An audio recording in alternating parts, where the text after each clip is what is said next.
오늘도 말씀과 기도로 이 자리에 오신 분들을 환영합니다. 오늘 함께 나눌 말씀은 시편 11편 1절로부터 7절 말씀입니다.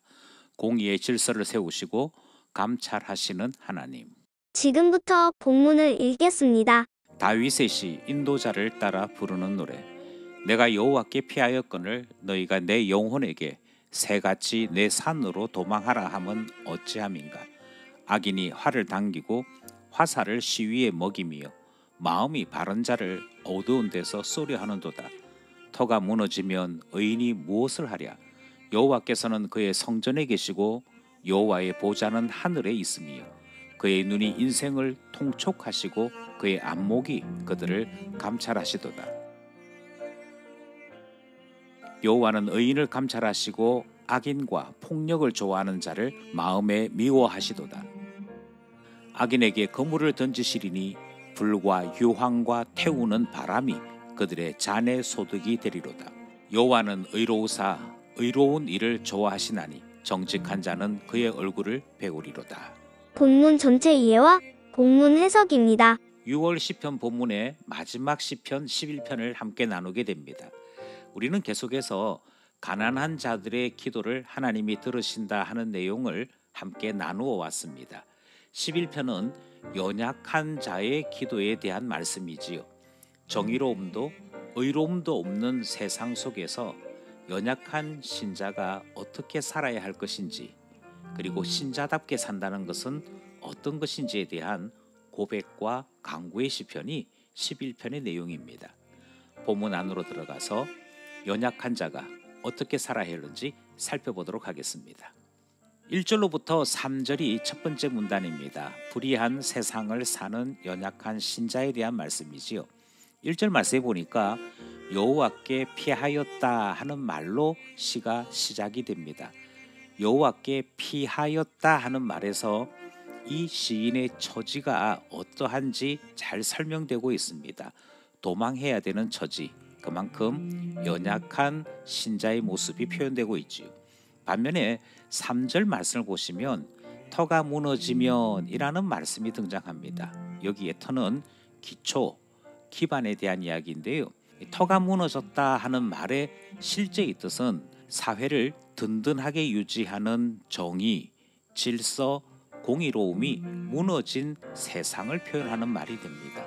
결국 혼돈스러운 세상이요, 정의를 찾아볼 수 없는 세상 속에 살 때 의인들은, 신자들은 어떻게 살아야 하나 하는 이야기가 3절에 등장하는 말씀이지요.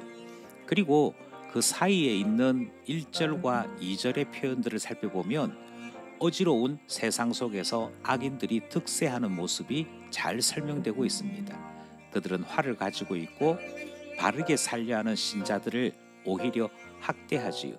그리고 그들이 하나님께 피하겠다라고 얘기할 때 자기들의 산으로 도망오면 살려주겠다라고 이야기하는 모습을 확인할 수 있습니다.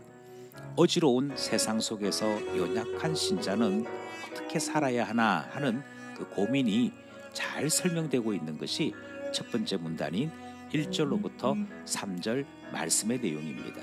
둘째 문단은 4절과 7절입니다. 이 내용은 하나님은 의로우신 분이다 하는 내용을 담고 있지요. 시편은 참된 신앙 고백이 차별화된 신자의 삶을 구축한다, 이 내용을 계속 강조하고 있습니다. 그러니까 신자가 의지로 신자다움을 사는 것이 아니라 하나님에 대한 분명한 고백이 신자다운 삶을 이루어낸다 하는 내용이 계속된 시편의 고백이었습니다. 11편에서도 하나님에 대한 고백이 등장합니다. 하나님 어떤 분이냐 하고 설명하는 내용인데요. 4절 말씀을 보시면 하나님은 성전, 그러니까 거룩한 집에 거하시는 분입니다. 하늘에 계신 분이시고요, 인생을 통촉하시는 분이다. 그래서 하나님이 가지고 계신 안목대로 인생을 감찰하시는 분이라 소개하고 있습니다. 하나님께서 이와 같이 거룩한 분이요 고귀한 눈으로 사람을 감찰하시는 분이다라고 하는 이 고백은 하나님 앞에서 살고 있는 신자의 삶을 결정하게 된다는 것이지요. 7절도 마찬가지입니다. 하나님은 어떤 분이시냐면 의롭고 정직한 자를 가까이 하시는 분이다. 그렇게 고백하고 있습니다. 하나님을 이렇게 고백하는 것은 결국 하나님을 따라 나도 그렇게 살겠습니다 하는 삶이 결정되는 것입니다. 그래서 오늘 본문인 11편에서는 하나님을 의로우신 하나님이라고 표현했고요. 동시에 신자는 세상이 어떠하든지 정직하고 바르게 살기를 힘쓰겠다라고 고백하는 내용이 등장합니다. 여기에 의롭다, 정직하다, 바르다라고 하는 단어들은 다 같은 단어들입니다. 하나님이 의로운 자를 기뻐하시니 저도 의롭게 살겠습니다. 이것이 의로우신 하나님에 대한 신앙 고백이요, 동시에 어지러운 세상 속에서도 신자는 의롭게 살아야 할 것을 고백하고 확신하는 내용이 되는 것이지요. 여기까지 둘째 문단이었습니다. 마지막 셋째 문단은 5절, 6절 말씀입니다. 하나님께서 의인과 악인을 달리 대하신다 하는 내용이 등장합니다. 세상 사람들은 터가 무너졌다라고 하는 말과 함께 난리를 치지요.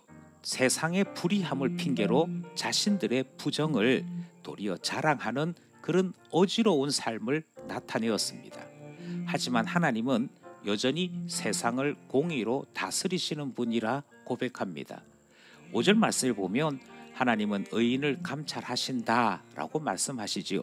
여기서 말하는 의인을 감찰하신다 하시는 이 말씀은 세상 어지러움 속에서도 하나님은 의인들이 반드시 연단할 거 연단하고 훈련받을 거 훈련받아서 세상을 이기는 신자가 되도록 이끄시는 것을 말씀합니다.